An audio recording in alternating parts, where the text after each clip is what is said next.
to another episode of Formula Pod. We're talking today all about the Hungarian Grand Prix. I can't even call that a new venue. It's an old venue with a new look, and now all corners now named on each Formula One legends. And on top of that, the race wasn't even the big story. It was another race which was the biggest story, and that kind of grabbed all headlines. But Lando Norris wins the Hungarian Grand Prix, and the title fight quietly runs away. And yeah, pretty much, this is going to be the last race episode as we head into the summer season. Mihir, I think, must have got freaked out, being like, "Dude, this is what do you think? Last episode, you didn't give us any any news about that." But no, it's not the last episode. Don't worry. Joining me today, the old crew and the stand-in crew, I would call. Nathan, Mihir, and Nala joins us back on the show. So, guys, how did you guys think about the Hungarian Grand Prix? Who wants to go first? Because this is always... Why is this always a thing where Arjun asks a question and we're just looking at each other's faces? Ladies first. Ladies first. Come on, Nala. You know what? If Start you us want off. for a Thanks, change... Nathan. I'll go first then. Okay. No, Naila, you are the guest. You should go first. Okay. I did not enjoy it. Straight up. There were parts that I feel like this could have been an email. I remember, Nala sends me a message yesterday. Arjun, can I go full rage mode on the pod? I'm like, sure, go ahead, please.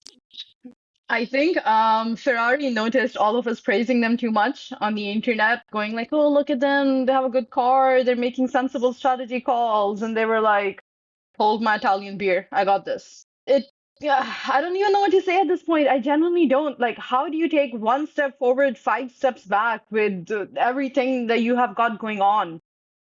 Like, I thought it was bad with Mercedes having AI decide things for them.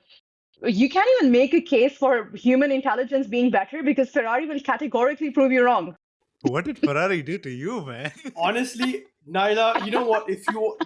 Darling, if you want to take the spotlight tonight, you are more than welcome to. This is more entertaining than actually listen to Arjun's bullshit sometimes. So go for it. Appreciate the bullshit. No, you're I'm welcome. generous. I'm willing to share my rage and my spotlight with you guys. Yeah. But also, I think Nate- Russell might be cursed, like a proper old-timey curse. Oh yeah, he's like Leclerc level cursed. I think Leclerc gets more luck these days. I feel like he's more cursed than him at this point. Leclerc is really good at failing upwards. Russell is just failing. There's no upwards. Failing upwards. Jeez. Yeah, it's kind of sad though. It's kind of sad. The guy has a good car and he can't even start it properly. It's such a shame. Yeah. Yeah, the race was to be honest, at the start it was a little bit interesting in the sense that there wasn't really a car that was a clear winner out on track, at least for the first few laps. It was very tight. You could see Lewis and Max. I mean, that fight between Lewis and Max was kind of like the only thing that was happening in the first few laps. It was always, could he make it? Could he do that dive against Max? And initially that field was kind of bunched up. I mean, apart from the Mercedes, we had the McLarens in front, Max, and both the Ferraris. It was all really close. Coming into this weekend, Ferrari had a lot of hype, like what Naila said. But as a resident Ferrari fan, you must never follow that hype. Always. It's always that case. Every single time Ferrari wins or Ferrari has a good race, just don't expect the next race to be great. Just don't. Like, it's just bad for you if you hope, right? Don't hope ever. That's all I have to say. If there's any therapists listening, by the way, you guys could really make a lot of money off of this. Just offer some kind of Tifosi discount. Like, the number of people showing up will more than make up for what you're losing with the discount. I think this like therapy and Ferrari joke is it's run its course, man. I mean, It's not a joke. how many It's jokes not can a we make? joke. It's not a joke. Like, the New York Knicks made good on their promise. Arsenal finally won a Premier League. We thought Ferrari might maybe, this is the year where anything could happen. And Ferrari was like, nah, have you considered maybe we might want pasta rolls instead of papaya rolls? Have you considered maybe like, I don't know, we're just not in the mood for it, you know? Hey, Arjun, do you remember that episode idea that I talked about? Just just venting about Ferrari. I think we should just get Nyla on, and we should just let her talk. Yeah, no, honestly speaking. Actually, in fact, we need to get like Nala and some other passionate Ferrari fans who just will talk only Ferrari and just bash the hell out of them. I have a great name as well. Frightening Who's that? Ferrari Nights with Nyla. So that's FFNN. The thing is, I'm pretty sure Ferrari thrives on the shame of it all. I'm pretty sure that this fuels them. So it's not Okay. like it's gonna make a difference. Can either we way. as much as let's Yeah. talk about the positives, all right? I'm pretty sure there were a few good things that Ferrari did.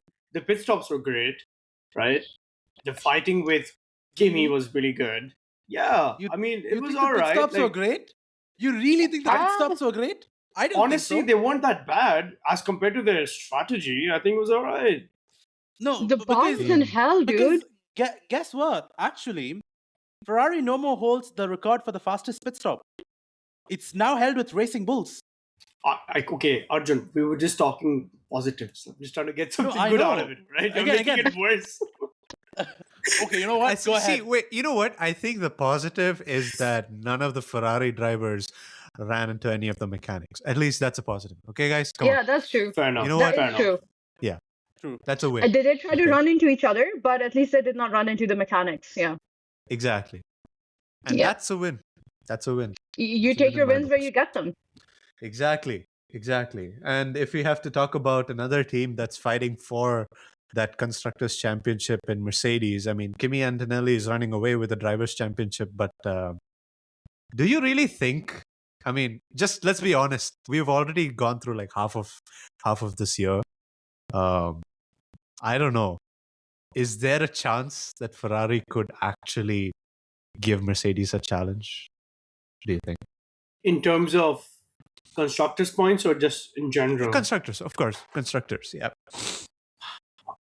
I personally think no, because Mercedes, in the beginning, they weren't really at par, and then they pulled up their socks and they started pushing forward. I would say same as Red Bull as well. I think Red Bull's doing well as compared to their previous races. With Ferrari, I think they have their days where they're like, okay, you know what, we're gonna ace this. There are some days where like we just want to finish it, and there are days where they're like, you know what, it's great to be a part of F1. So I guess my final answer would be no. But also, I mean, I do want to jump topics, but could we also talk about how Audi is coming mid-grid? I think that's a phenomenal positioning for themselves this year. Looking at how they are racing, I don't think their strategy is to win, but I think their strategy is just to stay in a respectful position on the grid, which they already are. Way better than Cadillac. But again, I'm comparing an American production car with Audi, who is already huge in the motorsports industry, and they have themselves a good position. And I would assume in the next couple of years, well, he said 2030, but I think earlier that you could see a few Audi podiums coming up. I mean, we got one last year already. It's not out of the realm of possibility. Yeah. Yeah, I think for Cadillac to be even considered part of the comparison, they would first have to make it more than 15 laps. Of course. Yeah. Yeah, that's And true. I don't know what it is. I don't know if they remember that they're supposed to put functional brakes on a car, but it is always something with the brakes, and it's always something with Bottas. And then Checo Yeah. being Checo just decides to maybe take a trip through the gravel, just, check out the rest of the arena while he's at it. No, I think it's but even if you look at it in this perspective, with Audi, they inherited an existing team, so they inherited Mhm. Sauber. So it's not like it's like people are there, and you've got Mattia, who is basically dealing with everything over there. And but then it's just that, say, when you come to Cadillac, you don't have any big figures like that, and it's like Mhm. everything starts from scratch. True. So I think, but you know what? I would say the big positive story from this week is basically Aston Martin. Yep. 16 upgrades they Cadillac is the brought new up. Aston, though. 16 upgrades they brought. And It's a that different got car, Fernando right? Alonso. Yeah, exactly. Like it's I think it's like what, 20 kgs lighter? Wow. 20 kgs. Uh, What yeah, they was in the actually, 20 kgs that they had before? How did they I how feel did they carry 20 Lance Stroll's kgs? entitlement. if it's like if cars had Ozempic, they just had Aston Martin just had one. Yeah, that's crazy. 20 Okay. kgs is a I lot. think 20 kgs. It's Lance Stroll's entitlement. They probably got a bit rid of some of that, not all of it. They got rid of Alonso's desire to be a present father, considering he'll be on the grid next year, and I guess that did the trick. Uh, I like Mihir's expression now. Yeah, No, but Mihir, what? I would never mess with Nyla ever. She gets personal very quick, man. Like there was no need for you to bring fatherness to this. Okay. Alonso agrees with you. That's why he doesn't consider parenthood into any of his decisions. okay, Fair, okay. man. You know what? We've talked about every single team, almost every single team, but let's At address record the speed, though. elephant. Let's address the elephant in the room, right? The team that actually won the race, McLaren. McLaren. Yeah, McLaren won a In race. fact, it's their 14th win in Hungaroring. They like this track. They like this track. Probably it's more. It's a lot more like they will now want to own this track. Yeah. We might get a Lando sound here next year. Yeah.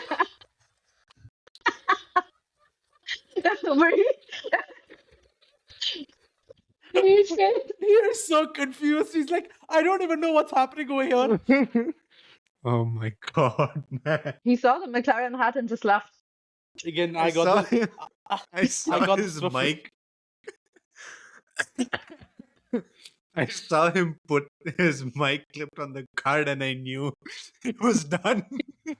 It was done. Like blew up, and he just got out of the call. Yeah, like Are you okay? I think Hell. again McLaren won. I'm just respecting that a bit. You guys know what a Lota is, right? I didn't buy much. I got this for free. Doesn't matter. Why would you choose it as? Because you had free will and you still chose to get it. It was not free will. It's a lot more like, okay, do you want it? I'm like, oh, okay, cool, I'll take it. No, you Oh, have you the can- free will to not put that on your head. See, the thing is that I didn't have Ferrari hats or Mercedes hats. Pretty good win, and I think Papaya Rules again managed to make its way back. It's like they don't want clean racing. They wanted some sort of controversial racing at this rate, and then just They're show just like, lucky that Carlos took Oscar out yeah, but because it could have gotten messier. actually, did- yeah, like it's. I feel really bad for Oscar Piastri. Mm. One situation with Carlos, and then his gearbox is just like, you know what, mate, bye. Could have been damaged, But then- though, right? Yeah. Yeah. I think so. Mm. But I Because think it it's, was it was very difficult for Piastri to sort of fight Norris after that. No, he was Yeah. he with was fighting. all of He that. was in a very good, commendable position though, because at a point he was leading the race. He Mhm. was, but then I think the team kind of messed up there. I feel like, according to me at least, because I think what happened was, and correct me if I'm wrong, Norris wanted to pit, but then he wasn't allowed to because Oscar was the lead car. I think that kind of forced the team to sort of pit Oscar early, and I don't think they really understood how bad traffic is.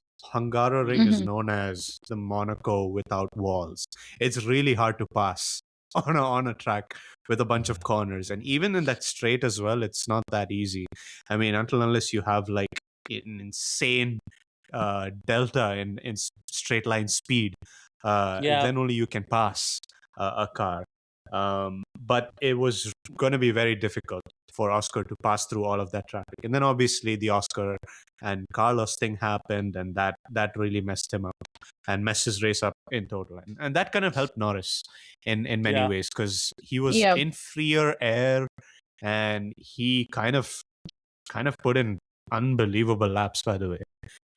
You know what? Credit to Norris. Honestly, he did the best with what he had in terms of the situation, and the best driver won in the end of the day. But yeah, you know what? Kudos to him. And if I'm not wrong, this is the first time a customer team has won this season. Yeah, I think so. I think so. Yeah. Because it's also Lando's first win after getting the championship. Exactly. Yeah. And first non-Mercedes pole. In the sense, like, it was not Mercedes that got pole. It was a McLaren. Not the engine. I'm talking about the team. Yeah. For me, the funniest thing that came out of it was the Carlos Sainz cinematic universe. He has his own version of reality. He's committed to it. It's kind of inspiring, you know. I think we should all really try to take less responsibility in our personal lives, especially at work. Cause a problem for your coworkers that you didn't have to. And just decide it's really none of your business, you know, how it all turns out. Just go like, yeah, you know, I was just doing my own thing. He shouldn't have come near me. Yeah.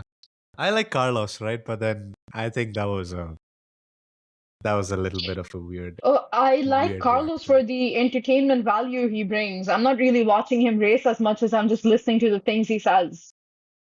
Yeah. You know, I really think we need to have this level of confidence in our lives. We're too caught up in concepts like reality and the truth and the right version of events. Yeah. But you know what? I just want to add. I think this guy is flexing so much with his GPDA. What do you call?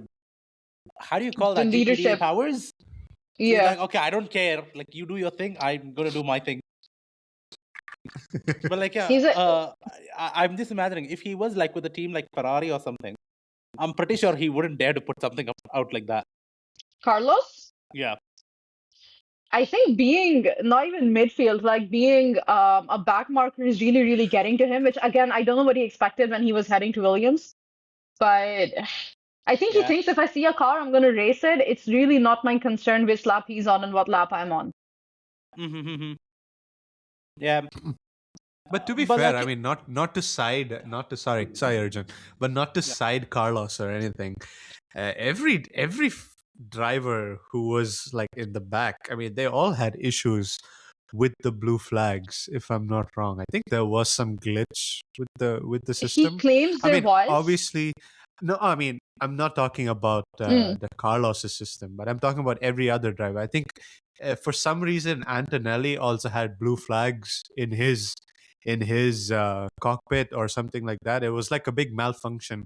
I mean, that's not an excuse, obviously, because for Carlos, he not just has the blue flag system, he also has an engineer in his ear telling that there is a faster driver coming up, and at the same time he has like two common eyes. Sense. Common Exactly. sense, you know. You're in a Williams. Do you really think you've somehow magically caught up to a McLaren? Some people say maybe he did a favor to Lando, so maybe it's just that. I don't think he thinks that far ahead. But you know, I want to put forward, say, with McLaren that Macarena, they said they're going to bring it up, and then after that for the race, I didn't see that. Was that there? No, I don't think it was there. I don't think so. No, it was there. It was there. Yeah. It was there. They brought their own Macarena wing. Oh yeah, I think Red Bull is the one that went back to their older wing. I think they all ran it, if I'm not wrong. They all ran it. It was because Red Bull did run it though. Yeah. Okay. I remember. Maybe they finally figured it out. Yeah, I mean, obviously Ferrari had that updated thing where they had like that little, I don't know what that is or what purpose it serves, but in the maybe more center of the downforce. wing, yeah. Yeah, exactly. They just added that thing, but then the Macarena wing of the McLaren is very interesting because there's a lot of hinges on that, and that is so prone to get damaged. And like if that gets damaged, then that car is done. There's so many hinges, and I think for like an engineer or an aerodynamicist, having more hinges is just More points of failure. yeah, exactly. Also, Yeah, I need a moment to so this is something that's been annoying me a while, right? Red Bull did not get their version of the Macarena wing, right? And now they're running to the FIA trying to complain and getting everyone else's wings investigated, going like, oh, this is obviously not safe. Look how much we're spinning out. Oh, it's so, you guys are the only people that are spinning out. Ferrari is doing okay. McLaren is very obviously doing okay. And I think that it's getting to a point where it's like the complaining of Red Bull is something that's like, it's not just a Horner thing, right? It feels like it's inherently baked into their structure. And I get that every team is going to try and advantage themselves and disadvantage everybody else. But it feels like Ferrari has been getting the short end of the stick development wise in general. They're the only team that got the start procedure correctly in the beginning, despite them trying to warn the FIA that it's not the right procedure. And then when everybody else gets it wrong, the FI is like, yeah, you know what, maybe we should change this, even though Ferrari is the one that followed the rules and got it right. So it could be done, I guess. And now again with the Macarena wing, which really makes me like the thing that annoys me is like, at least can we not pretend that this is about innovation then? Because you can't keep bringing in innovations and then having other people try and limit them. True. Yeah. That's the big debate. That really is the big debate, honestly. I mean, yeah, sorry, Arjun, what were you saying? No, so I was just thinking, now that this update has come and now we did see how that McLaren can perform really well for a track like Hungary. And we always said, okay, tracks like Monaco, Hungary, these would be so good for Ferrari, but clearly they aren't. Yeah. But do you think, say, with McLaren's upgrades now in, the kind of pecking order kind of would be affected by this? I'm not sure. To be very honest, I feel like it's too early to say. And I think even with Ferrari, it's too early to say because the thing is, yeah, I complained a lot. I know that I did. But if we're looking at it objectively, the only driver on the grid that has been having consistent top six finishes, scoring points in every race, is Lewis Hamilton. And this is in spite of all of the mistakes that that Ferrari has made, like the completely avoidable penalty that he got for impeding Oscar because his engineer told him too late that Oscar is behind him. Or even the 5-second penalty that he got, which, yes, that was his fault. But again, his engineer was late in communicating to him that he had a penalty. But in spite of that, I feel like if it wasn't for the penalties, if it wasn't for the incorrect pit stop at the end, the third one that he had, there was a very good chance of him ending up on the podium again. So it's not even that you could say that the cars were not suited. There are times when Ferrari is the fourth best car. There are times when it's the second best car. But the thing I feel like they're struggling with is how to make up the deficit with strategy. True. No, I think it's because I think to a certain extent, like say, I have another theory though, in terms of say with this Hamilton FIA kind of a situation. It's like on one side, again, I don't think Hamilton is doing this on purpose. And again, he's got like 4 penalties in the last 3 races, which is a bit of a concern. Because every race he's managing to get one, and in Spa he miraculously got 2 of them. Like a good amount, like we had this discussion yesterday in terms of whether his relation with Kim K is actually affecting his performance. Oh my god, not this again. Oh, guys. The thing is, it's a bit of a mixed bag for me because I've never agreed with people who have said things in the past that his off-track pursuits distract him because we've never had proof of that. We have literally seen him like at a fashion show and then that quali lap that he did in Singapore. I think this was 2019, I believe. Where the one where he beat the simulators. Yes. Yeah. So I don't believe that this is something, but I think that it gets to a point. I think that I mean, we know historically going with, and by the way, I just want to add a disclaimer here that everything I have learned about the Kardashians has been against my will this year, and I will never forgive Lewis Hamilton for this. Um, Good admission. I like it. yeah, I will never forgive him. Anyway, we know that her family has a history of like doing this thing. They like to maximize their PR. They literally know how to take a narrative and shape it and run with it. And it feels like he's been dragged into that a lot lately in ways that have been very different from how he usually operates. Like, this is the guy who has spent years saying that he doesn't want to be in a relationship while he's still in Formula One. And now we're seeing weird paparazzi pictures come out all the time. We saw her at a race. We saw the whole towel thing with Kimmy and all of this stuff. And the thing that is a little bit of Kimmy? a question mark at this point. Yeah, you remember she took his towel at Monaco? It Like was a whole post thing. race when she was at the Yeah.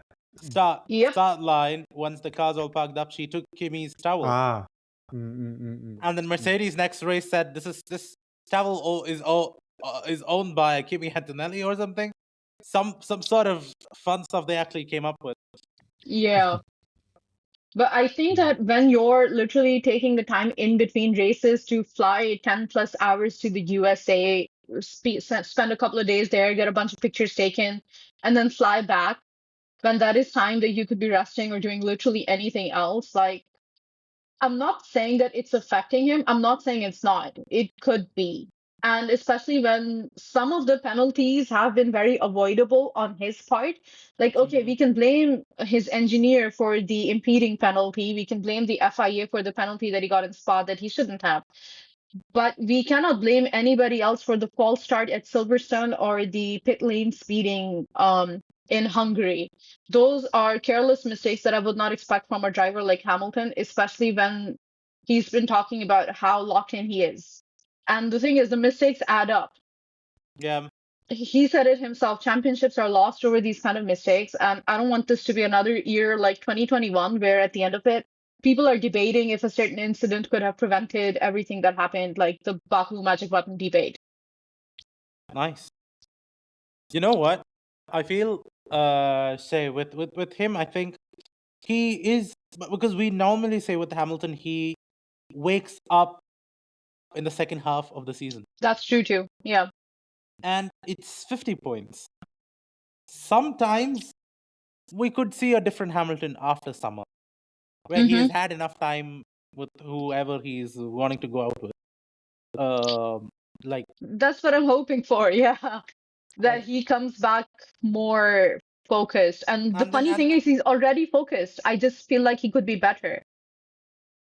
I think everyone at Ferrari could be better. In fact, I think there is some sort of an internal comms issue within the team. You know what I mean? Like, say, it may be that, say, okay, whatever is coming for Lewis, I don't know, it may be perceived differently. I don't know, because I feel to a certain extent, I feel like everything for Charles, say, when it comes to whatever mishaps he have on track, or where it is anything to do with what do you call, with his pit stop, something which I kind of observed over the past couple of races was, for Charles Leclerc, it's very much excused compared to Lewis Hamilton. Like, I don't know if you observed this, like Nathan, where I feel like there is, like, something is wrong. Like, we knew at start Lewis camp was great, brilliant, but I think after Charles Leclerc started getting into the Lewis setup and then started scoring more points, I don't know, something feels a bit weird, because Lewis right now is 169 points. Charles Leclerc is 138.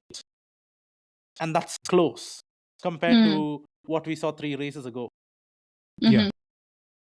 So I don't know. I feel something feels a bit iffy about it. But, like, any thoughts? I mean, it's I would say that, you know, alarm bells would be ringing if we could kind of very well say that Ferrari have the second best car consistently. throughout the whole season, which I don't think they've had, to be honest. And the most consistent driver, as Nyla said and as everyone said, has been Hamilton for sure. Charles has been having a little bit of a resurgence after Monaco and everything that's happened there.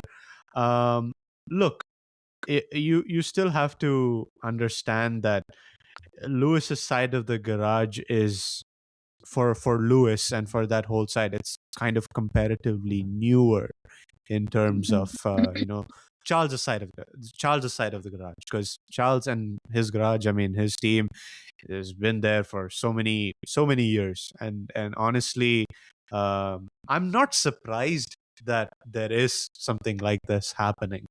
But then, look, I think only time will tell if Ferrari continue to develop and bring in those sophisticated upgrades for each track, and they somehow find themselves being sort of the favorites, but not exactly the favorites, but at least challenging Mercedes every race. We might see a little change in kind of focusing on one driver, because the driver that has a chance at the moment is Lewis Hamilton to fight Kimi Antonelli, or for that matter George Russell as well, because let's not forget Russell, I think, is 9 points behind Lewis. Yeah. Even though he has had dismal performances, he's only just 9 points behind. I mean, that just shows how good Mercedes were at the start of the season. And the fact that Lewis is now 9 points ahead of Russell, I mean, that itself just shows how consistent Lewis has been. And it's time for Ferrari to kind of pull up their socks and kind of show their worth as a team, if they are ready to fight for both the championships, for that matter. Then again, it's like a new era of these versions of cars, and the first season always provides some sort of mayhem. I mean, we saw that in 2022, right? Ferrari were leading all the way, and then Ferrari then just collapsed. We won't definitely see a collapse for Mercedes, I think. Hopefully, I jinxed that, but let's see how it unfolds. I do think they're afraid to commit, to be very honest. Yeah, I can see that. Yeah, I think that they're not letting themselves behave as if they have a chance at the championship, because their focus might be on constructors, which they do have an edge over Mercedes when it comes to reliability. But that's about it, because when it comes to speed, Mercedes has them beat. On a good day, Red Bull has them beat. The thing is, it just seems like you don't want it to be too little too late when it comes to finally prioritizing a driver or acting as if you're in a championship fight. And the other thing is, I feel like this is something that Fred needs to be very clear when it comes to his drivers and driver management, because right in the beginning of the race, we saw Leclerc subtly asking for team orders when he was talking about how slow Lewis is ahead of him and that he's faster and all of these things. And this is the point in the season where a team order does not make sense. And it especially does not make sense in the context of you're the guy who's behind on points and you're the guy who's in the behind on grid position in this specific race, right in the beginning of a race at a point where anything could happen. So I do think that there is a certain level of trying to keep both drivers happy, especially Charles. I don't think that Charles expected this year would be the way that it is, with Lewis kind of running away from him with points and performance, especially considering last year. Yeah. I always feel like when it comes to Lewis, people never ever consider the external factors of his performance, like the way that it was in Mercedes when he was experimenting, but people call him washed, or the way that it was in Ferrari when he's adjusting to a frankly terrible car, a completely new team, a completely new culture, and people did the same thing of calling him washed. And we saw obviously this year that that's not the case. So I think that Fred is in this position of trying to keep both drivers happy, especially Leclerc, whom haven't they confirmed him till 2098 or whatever? So but it also 2098. Wow. Okay. That's new. Brand new information. Yeah. To Leclerc too, I guess. But also at the same time, the car has taken a different direction from where Leclerc was comfortable. And we have to keep in mind that the guy in charge of technical development at this point is Loic Serra, who's worked with Lewis. And Loic Serra was one of the voices at Mercedes that disagreed with the zero pod concept that Mike Elliott ran with. This was literally right in the beginning of last year's last drag period. So he's at a team which is listening to his design philosophy, and then it's Hamilton who comes in and points out that the simulator doesn't work well. It's Hamilton who comes in and points out that the brakes that you guys are using are not working for the cars that you have. So he's got all of this feedback to give. He's developed this car. It works well with him. It even works well with Charles. Full credit to him for the Silverstone win. But at the same time, I feel like when it comes to driving style, he has kind of regressed a little bit. Look where he started Hungary and look where he finished, and this was without penalties. The only reason he finished above Lewis was because he benefited from a penalty that Lewis was given. I think that with constructors, if Ferrari has a hope for it, they're gonna have to tighten up that end of the garage as well. But honestly speaking, I you know what? I don't know. I really think Charles, I mean, as much as obviously, I mean, he wasn't the fastest Ferrari driver out there. Let's not forget, Charles has not really had that great of races when it comes to Hungary. I don't think he's ever finished on the podium here in this track. And to be honest, it's very much a Lewis track. I mean, he's won in this track like 8 times. So in terms of the driver head to head, I would definitely give Lewis the chance to finish above Leclerc.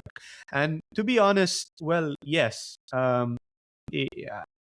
yeah, Charles did finish because of the penalty. I mean, even if you take the penalty out, Lewis finished ahead of him. Fair, and that is fair because he was the more dominant driver on the Ferrari team. But I still think it's commendable that he did still end up finishing like 4 or 5 seconds behind him, and not like a situation where we have like another Red Bull, where you have like a Max Verstappen and then you have like another teammate like Pierre Gasly or Alex Albon finishing like 20-25 seconds ahead. I mean, you still have a team with 2 drivers who can still give it for the win and for the positions. Let's not forget that whenever these two have fought on track, it's been incredible. I mean, I always think about Suzuka and the fights that they had in Japan and in the subsequent tracks later in China as well, for that matter. Let's not forget these two drivers are at the top of top of their class, honestly. And yeah, maybe Leclerc is not really having a great year compared to other years. Yes, sure.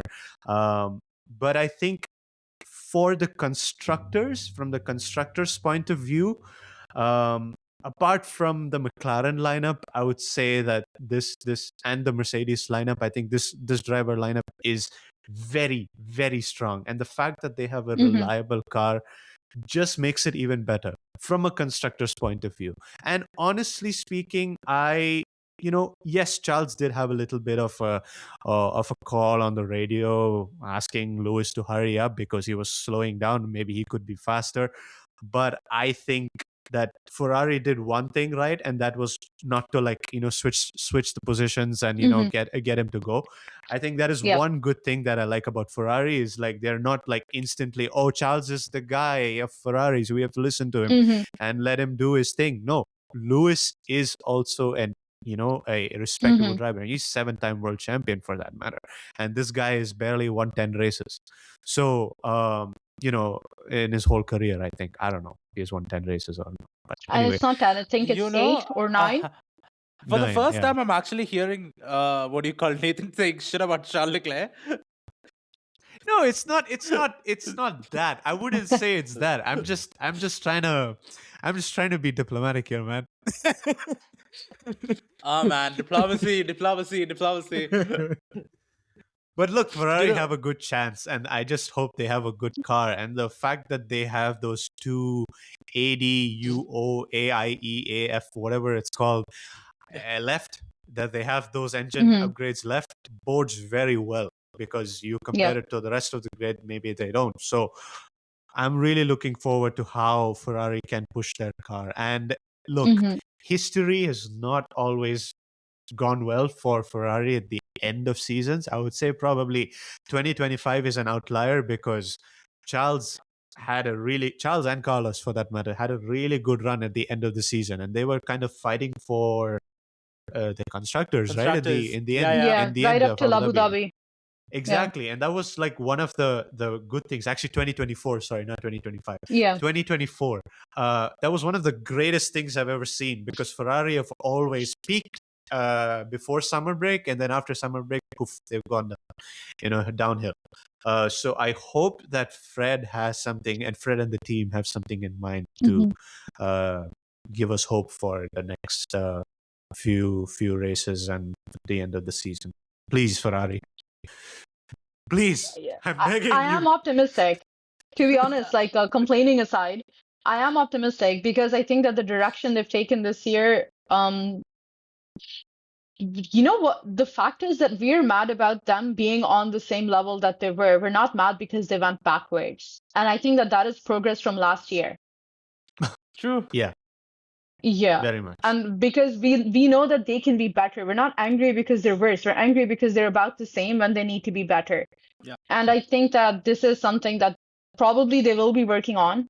I think that the Ferrari that we've seen of old is quite different. We've had a lot of major personnel changes. Yeah. Hamilton, of course, being the biggest one, but even in the management roles. So I do think that they are serious about winning. I don't think it's like last year or True. previous years where they'll just throw in the towel. It's just that I think a lot depends on other factors as well, like it always does.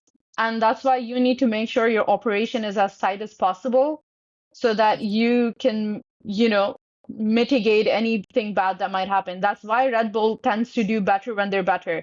Because car aside, they have always ran a tight ship when it came to strategy and other things like this. So even when something goes wrong, the other things make up for it. Look, and Exactly. the results of Ferrari are also doing a good thing for the other teams. Because what's Mm-hmm. happening now with Mercedes is that they're not going to just give up on this season and work on 2027 car. They're actually going to put in more effort for this season. If I'm not wrong, I read this somewhere that they were actually, after the summer break, they were going to stop developing the 2026 car and focus on the 2027 car. But now with Ferrari, breathing down their necks in some ways, and Russell not doing that great, Mercedes have to pull up their socks now. They can't afford to just look at the 2027 car now. They have to look for the 2026 car and do some upgrades and support the team even more. More on the Russell side of the garage, hopefully, but both sides obviously, because Antonelli is fighting for the championship. So that's in that way it's good, it's great. We're kind of forcing teams to do better, and that's what Ferrari do. It's just the matter of going over Mercedes and having Yeah. that race car that is definitively the best on the grid, which they haven't done so far. They haven't done in quite a while. So True. let's see. You know what? I think Yeah. there is some hope for sure, because say with all the Mercedes customer teams, they are on their third or the fourth PU revisions compared to Ferrari Unbelievable. cars, which is relatively better. So again, I think probably if the more times George Russell decides to change his PU, the better for Ferrari, because Yep. we're getting a grid penalty straight off. Yeah, And exactly. I think the cost cap should also limit how much Mercedes should be doing, especially considering probably they didn't plan for having to upgrade as much as they might have to. But I did hear also that whatever's wrong with the Russell's car, they said they should have it fixed by Monza. I'm not sure I believe that, because they've been talking about fixing it for a while now, and every weekend it just feels like there's something happening. To the point that I'm kind of seeing all the sabotage rumors come back. We know that, yes, we know that Toto's super invested in We Kimi. are entering a sort of controversial phase of this podcast. Sabotage. Oh, the Kim K wasn't controversial comparatively. Well, I think more than Kim K, I think this sabotage is even more controversial. Alleged sabotage. Yeah. Alleged. Our resident Ferrari man is just keeping his calm at the moment and just being like, okay, whatever she got to say, let's just say. But The thing is, I'm not saying it's happening. I'm saying I see why people are coming up with these rumors, especially George fans, because it genuinely feels like Toto does not care. He's really invested a lot in Kimi. He's running with the whole youngest champion ever narrative. He keeps talking about how Kimi is, the next Hamilton, the next Senna, like the current Hamilton's right there, but whatever. And like, and with George, it's like, I mean, we saw his comments, didn't we? He literally said that, yeah, some of it might be a car issue, some of it is a driving issue. I felt like I don't even like George, and I felt that was unfair to George. Oh, how the tables have turned. How the tables have turned, seriously. I mean, you know what it takes to make me side with George Russell? I don't like this.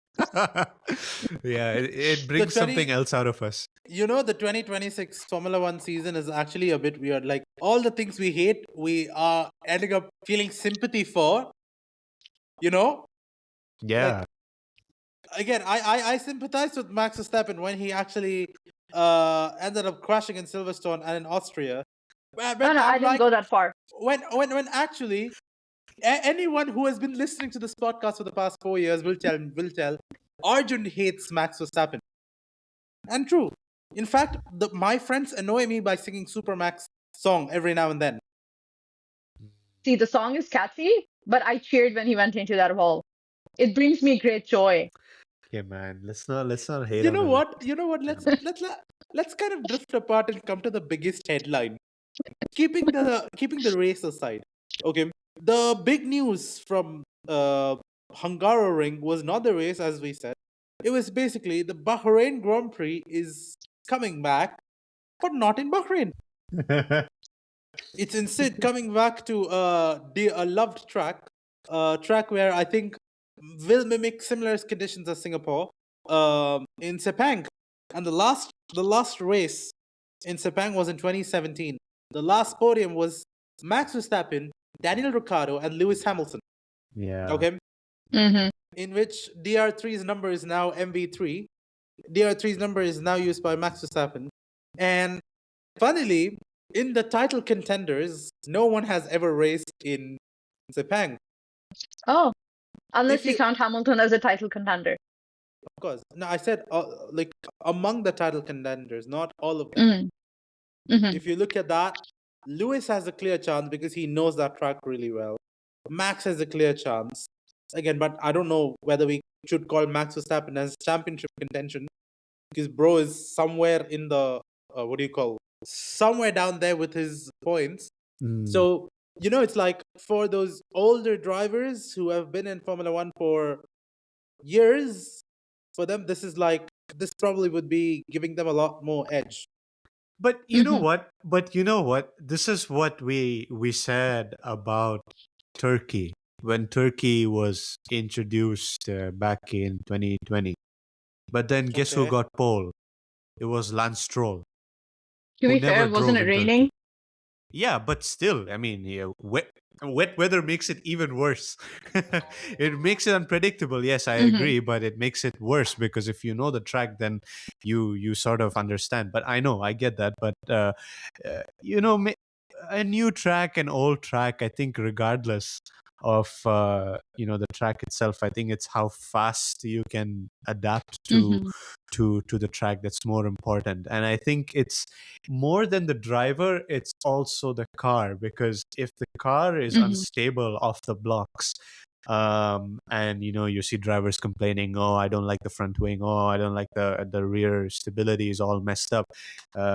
Maybe someone like Max, who always goes negative into every session and he starts complaining, might not have a good race.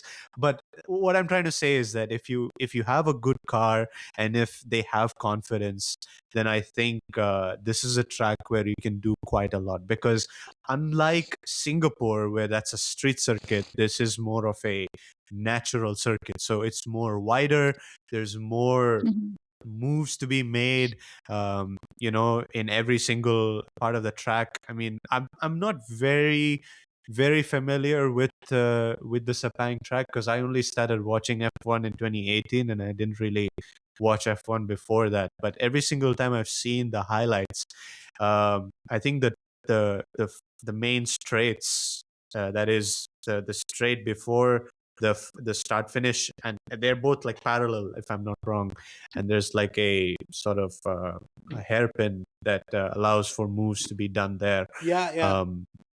So the fact that the track is very wide is going to make that start of the race very interesting. Turn 1 gonna be good. Yeah. Like, you see, like, again, I got some stat on how wide that turn is. Actually, it's 16 meters wide. Okay, at its narrowest and in 20 plus places. And basically, why this width? Because to the listeners who don't know, this width basically means the driver can attack corner from multiple entry lines, which in turn means overtaking, which is good for the race. Yeah. How many DNFs do you think we'll see? Ooh, I actually don't know. I'll be honest. My money's on like 5 plus. I mean, I think we could probably see DNFs not because of like driver errors. I think we could see DNFs because of how hot and humid that place is, and we could see more mechanical failures if the Mercedes. I think it'll be a bit of both. Yeah, because when you said the thing about multiple points of entry into a turn, I think that can get really messy if you've got a bunch of drivers going into the turn at the same time. Yeah. So let's see. And of course, because I don't think the teams planned for the Malaysian Grand Prix. I don't know how they're gonna like adjust the setup of the car and everything around it. It might be quite compromised. It will be, for sure. Mm-hmm. I think because the fact that it's also the new type of cars, you're really not gonna get like accurate simulation data, even if you like run your car on like whatever pre-existing data of the track you have in a simulator. It's not going to work because you have not gone to that track multiple times, and maybe you have like an older render. I don't know how simulators work, but I'm just assuming that maybe they don't the work, Mercedes. if that helps. Yeah, it might not work. And even if they LiDAR scan the whole racetrack before they get into, the race weekend, I still wouldn't work because you still have to consider how the car interacts with the track and the surface and everything. So, you know what? It's going to be fun. And I also hope this, because I know every single time Malaysia, it gets very humid. But at the same time, there can be a good chance of rain. And if rain is a factor, then it's going to be another Turkey 2020. I'm going to say that right off the blocks. It's going to be another Turkey 2020. We don't know what's going to happen. So let's hope for an interesting race. At this rate, with whatever's happening in Formula One, if it happens also, I'm not going to be surprised. But some quick facts of what, in terms of, say, how fans, drivers like Sepang. Mainly is, as in the high-speed corners, turns 5, 6, and 8, 9. They're long, sweeping bends that reward drivers who can carry speed through a real sense of flow. As in the late braking or that early braking and then that late launch. That can come up pretty quick. There is an elevation change with some sections being up and down.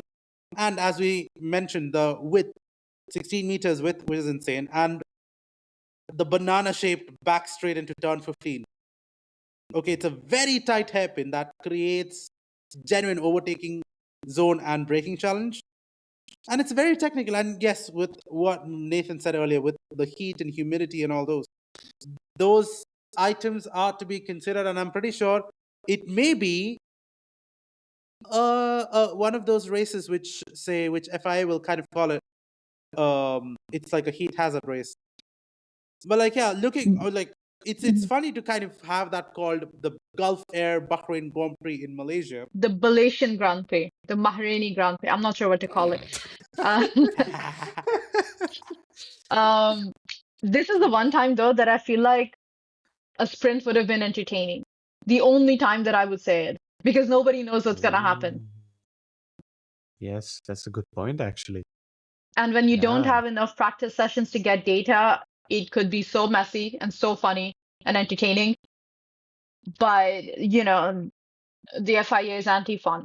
But also, um, I think when it comes to driving style, I feel like it would suit Lewis and it would suit the Ferrari car. They're really good through the corners, and late braking is what Lewis is really good at. So I'd be very intrigued to see how he does over there. You know what? I was just doing a bit more for research. I feel like this Sepang track has a bit of similarity somewhere or either with Shanghai. With the long straights, with Hmm. those aggressive corners. You know, and both tracks actually prioritize overtaking opportunities by design. Hmm. So I don't know. I'm kind of having a good feeling of like this. This would be like a pretty interesting race to kind Yeah. of look forward to. But like yeah, before we kind of wrap up, I have like a quick pop quiz. Okay, just before we wrap up, I just want to ask to both of you guys, and I'll just tell myself, who according to you was for the first half of the season the driver of the half? Antonelli. Ooh. For me as Okay. well, I think. I mean, I would Yeah.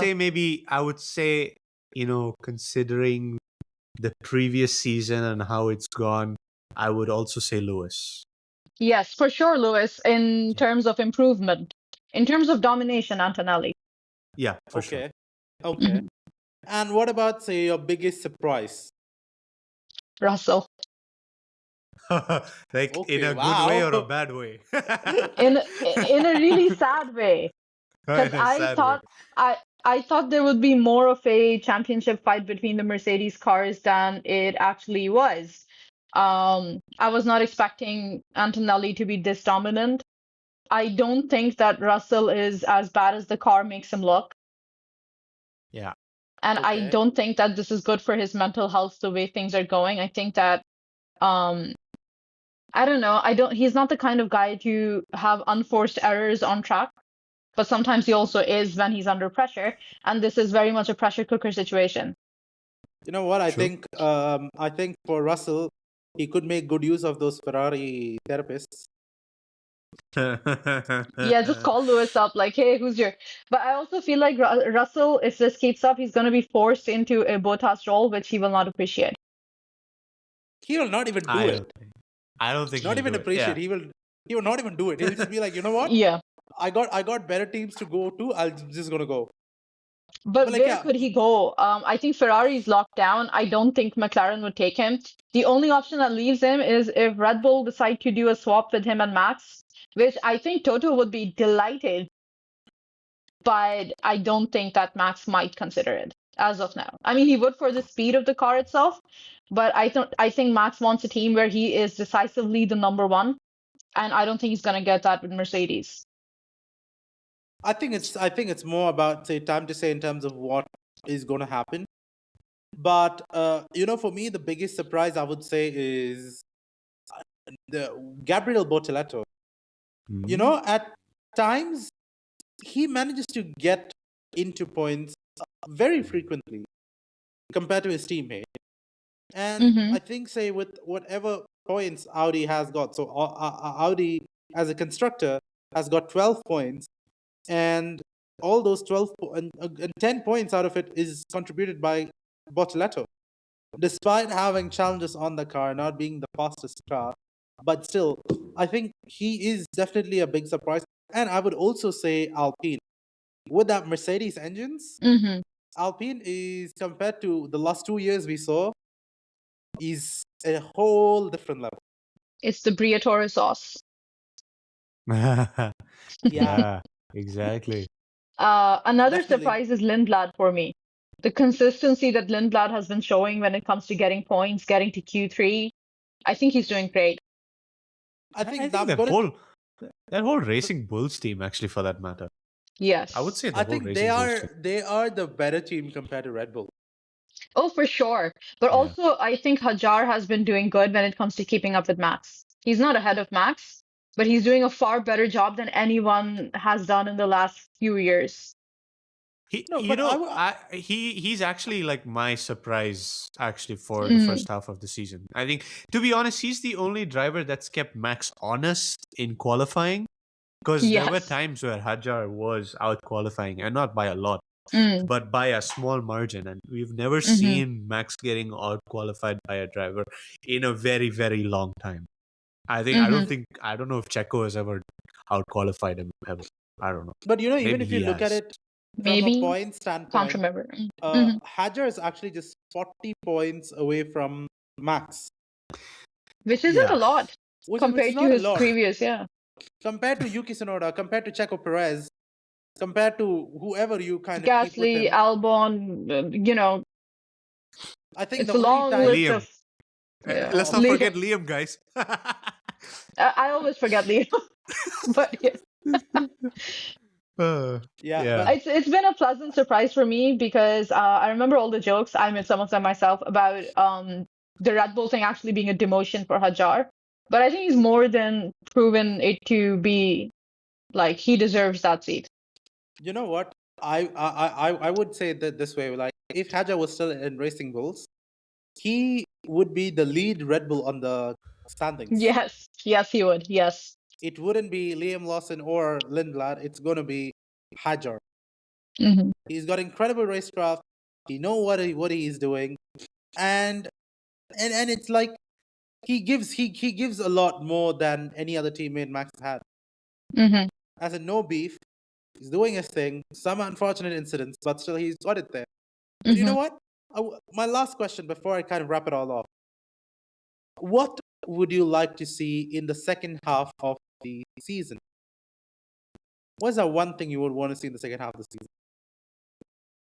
A Lewis Hamilton win, multiple, ideally. Okay. I mean, come on. I think we've made it very clear, me and Naila. We want to see the Ferrari car being dominant Yes. in the second half of the season. I want them to be the best car on the grid, ideally speaking. I want Yeah. them to not just fight Mercedes. I want them to be not miles ahead, but which is, I mean, to be realistic, I would like them to have like a substantial lead, at least in the few of the races that we can see in the next half of the season. True. In Can I fact, make a would- football comparison? Oh, yes, go ahead. I feel like this is the era that we're seeing of Ferrari now, kind of feels like Arsenal's rebuilding era, the season before damn it. previous, when they just missed out on the Premier League. Because we You know and that your if it doesn't Arsenal, happen now, man. Okay, we get hey, it. who We get it. You won the league. We get it. Okay, and we we'll do get it again. But yes, We anyway. No, but jokes aside, though, I feel like there's definitely a parallel there because I feel like if it doesn't happen for Ferrari this year, there's very little stopping it from happening next year. I you know what? I agree. Yeah. You know what? Let's keep that hype going, guys. I mean, this is Let's keep the this hype is going. good. Yeah. This is good hopium. It's been a long time since Yes. I've heard this much of opium for Ferrari. I think this might be a little too toxic as well. So let's kind of. I tone would it down. rather a have little too toxic toxic. positivity than toxic negativity, though. No, in toxic in the sense it's too much of opium. We gotta dilute it a little bit. I think it's getting too much. We might disappoint ourselves next. True that. Yeah, but I'm enjoying being hopeful for once. I think it's a good sign that we're mad about missed wins rather than mad about all the bullshit we were mad about last year. Of course. No, like for me, what I would want to see in the second half, one like multiple things. One, I want to see a Ferrari 1-2 in Monza. Mhm. Okay, With and Lewis then- on the top step. Yeah, Sorry, go yeah, on. like I don't know if you remember when Mercedes had a 1-2 and these both like the Lewis and Valtteri ended up going side by side to kind of show that show of power. Hmm. I wanted Ferrari to do something similar like that. Is it that race where he had that quote? He's like, "Tell Valtteri to follow me." Yeah, I think it's that one. Oh God. Or farming for free. I know, right? Like I think that I think that needs to happen. A 1-2 from the Guys. team. I want it. Guys, stop. It's too much. I cannot. You're getting my hopes up too much. No, You're making I'll me tell you. imagine things that I don't want to. I will be so disappointed if that doesn't happen, guys. Okay, Please. let me give you another fantasy that's probably not going to happen. I would like to see Bottas finishing a race. Whoa. Okay. Okay. Now that's something that would See, work. you might not know because Alonso finished a race this time. You Okay? never know, right? You never know. Yeah. We could, but like, yeah, on that terrible disappointment, thank you so much for tuning on to another episode of Formula Pod. Please do like, share, and subscribe, and follow us on your favorite podcast platform. And also follow us on our Instagram, formula.pod. Until next time, this is the entire crew from Formula Pod signing off. Goodbye and enjoy the summers.